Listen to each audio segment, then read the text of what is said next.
예, 오늘은 투자라는 게임의 원리에 대해서 말씀드리도록 하겠습니다. 이 세상의 모든 게임은 승자의 게임과 패자의 게임 이 둘 중에 하나로 나눠볼 수 있다고 합니다. 스포츠 경기에 빗대어 설명하게 되면요, 축구 같은 경우에는 대표적인 승자의 게임입니다.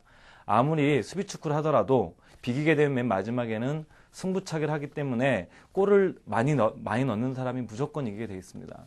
이 패자의 게임의 원리를 전형적인 원리로 가지고 있는 스포츠가 골프입니다. 골프는 정해진 홀에 공을 넣는데 누가 빨리 실수를 하지 않고 공을 집어넣느냐, 그 목표 지점까지 빨리 가느냐가 이 패자의 게임의 원리입니다.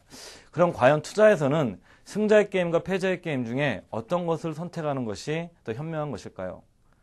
이것에 대해서는 이제 세계에서 가장 투자를 잘한다는 워렌 버핏이 그 답을 내놓고 있습니다. 워렌 버핏은 이렇게 얘기합니다. 돈을 벌기 위해서는 다음의 규칙을 잘 지켜야 한다. 규칙 제1조, 돈을 잃지 마라. 규칙 제2조, 규칙 제1조를 절대로 잊지 마라. 그러니까 즉 투자에 성공하려면 돈을 잃지 말라고 얘기합니다. 즉 뭐냐면 실수를 하지 않는 자가 이긴다는 얘기인데요.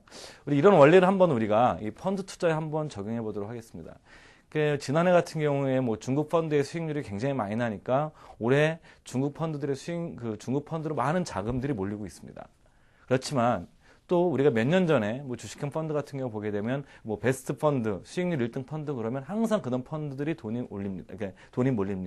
근데 저는 이런 질문을 던지고 싶습니다. 2003년에 1등 했던 펀드가 2004년에도 1등이었을까요? 2004년에 1등 했던 펀드가 2005년에도 1등이었을까요? 또 반대로 2005년에 1등 했던 펀드가 2006년, 2007년에도 1등 했을까요? 여러분들 어떤 펀드도 현재 우리나라에서 3년 이상 계속 1등을 한 펀드는 없습니다. 그러니까 현재 수익률 1등만을 보고 투자하는 것은 그 자동차의 백밀러를 보고 운전하는 것과 똑같은 겁니다.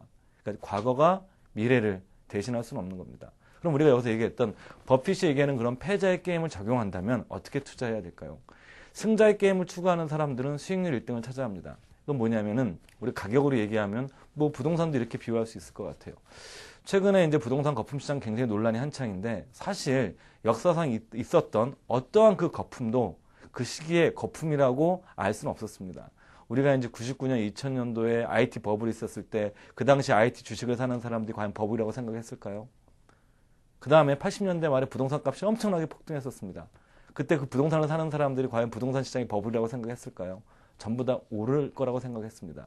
이렇게 많이 오른 걸로 사는 사람들의 의식은 이런 겁니다. 나보다 더 내가 비싸게 사서 더 비싸게 팔 때 그 비싼 물건을 사줄 사람이 있을 것이다. 투자에서는 이것을 뭐라고 그러냐면 더 큰 바보를 찾아가는 게임이라고 합니다. 그러니까 다시 말해서 더 큰 바보 이론이라고도 얘기하는데 내가 비싸게 사서 더 비싸게 사줄 누군가의 바보를 상정을 하고 투자한다는 얘기입니다. 이런 더 큰 바보 이론에 의하면요, 그 투자를 이렇게 비싸게 비싸게 파는 것은 승자의 게임을 쫓아가는 사람들의 논리입니다. 승자의 게임을 쫓아가는 사람들은 끝내는 더 큰 바보를 찾아가는 게임을 하는 것이죠. 이건 이제 버핏이 얘기했던 이 패자의 게임을 찾는 것과는 정말 반대로 움직인다고 할 수 있습니다. 그렇기 때문에 만약에 여러분들께서 패자의 게임을 찾으신다면 어떤 식으로 투자하시는 게 좋냐면요. 첫 번째로는 일단 수익률 1위 펀드에 초점을 맞추지 마십시오. 그거보다는 과거 3년에서 5년 정도 이 수익률을 볼 때 얼마나 깨지지 않았나, 즉 주식시장이 나쁠 때 얼마나 잃지 않았나를 보십시오. 지난해 연말에 주식형 펀드들의 수익률이 별로 좋지 않았습니다. 어떤 펀드들은 굉장히 수익률이 많이 빠졌고요. 어떤 펀드들은 조금밖에 빠지지 않았습니다.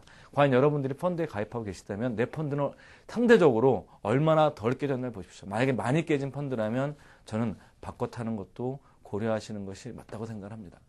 두 번째 또 생각해 보셔야 될 거는요. 여러분들께서 잃지 않는 게임을 하기 위해서는 여러분들께서 장기적으로 내가 어떤 투자 목표를 가지고 있는가를 생각해 보셔야 됩니다. 잃지 않으면 언젠가는 땁니다. 근데 내가 투자 기간이 만약에 1, 2년밖에 안 된다고 그러면 기다릴 수가 없는 거 아닙니까? 그럴 때 여러분들이 목표를 세우셔야 되고 가급적 목표는 3년에서 5년 이상 이렇게 장기적으로 세우시는 것이 저는 중요하다고 생각을 합니다.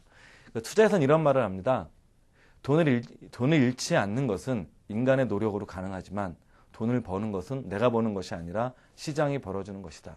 그렇기 때문에 여러분들께서 투자에서 성공하시고 대표적으로 펀드 투자로 부동산 투자로 성공하기 위해서는 여러분들께서는 승자의 게임에 초점을 맞지 마시고 얼마나 잃지 않을 것이냐. 잃지 않으면 언젠가는 시간이 승자의 게임이 아니라 시장이 여러분들께 언젠가는 돈을 벌어주게 될 겁니다. 그래서 여러분들께서 앞으로는 잃지 않는 것이 얼마나 중요한가를 명심하셨으면 좋겠습니다.